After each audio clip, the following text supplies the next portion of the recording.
Yo, G. Ang context ng video nito, syempre samahan nyo ko kung paano ako mapakain ng mga kambing ko. Okay? Ito, meet Miss Tisa. Hi, Miss Tisa. I'm Federico. Okay?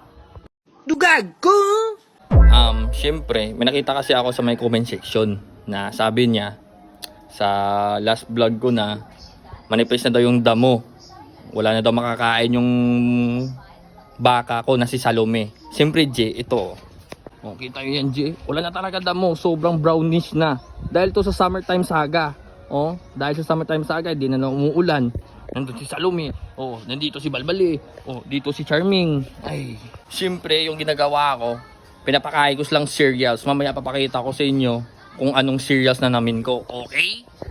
Okay? Okay? Miss Tisa? Gun. Ito yung cereal na namin ko. Hindi to Milo Ano to? Palay. Parang ginggrind. Hindi ko alam kung anong procedure. Pero pinapakain to sa mga kambing. Hey! Shh! Wait! Okay? Wait! Nandito na sila G. Okay? Mamaya.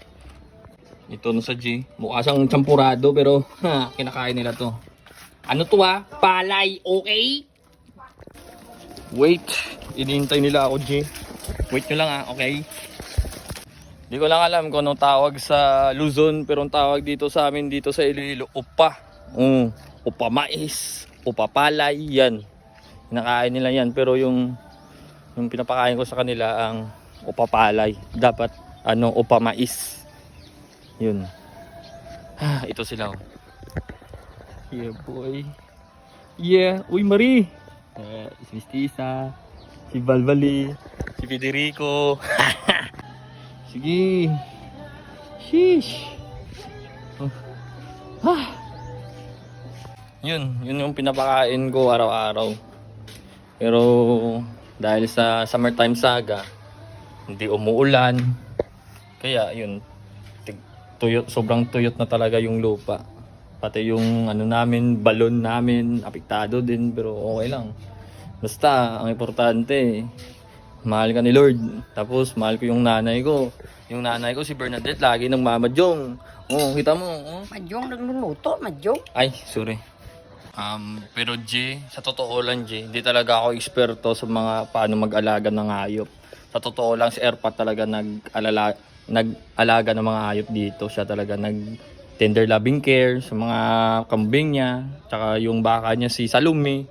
Sa akin, kung ano lang talaga nakita ko kay Erpat, kaya ina-apply ko na din. Tapos kung sa mga viewers dyan, kung sino talaga eksperto sa paano mag-alaga ng hayop, paano yung mga treatment, mag-comment lang. At least kung mabasa ako, at least may dagdag knowledge din sa akin. Kasi hindi talaga ako eksperto G. Pero yung ginagawa ko lang talaga, painom ng tubig, yung pinapakain ng cereal. Dahil lang talaga sa summertime saga, kaya sobrang tuyot talaga, wala talaga damo. Kaya sobrang din, worried din. Di naman nagrereklamo yung mga kambing na nagugutom sila, nauuhaw sila, kaya lagi ko lang talaga na alerto lang ako kung may inumin sila, ganun. Yun, kasi lumaki talaga ako sa city. Doon talaga ako lumaki, pero explain ko na yun, mag next vlog siguro. Pero G, maraming salamat talaga sa inyo. At saka, lagi nyo talaga tandaan, always pray, and God always there. Okay? Oo!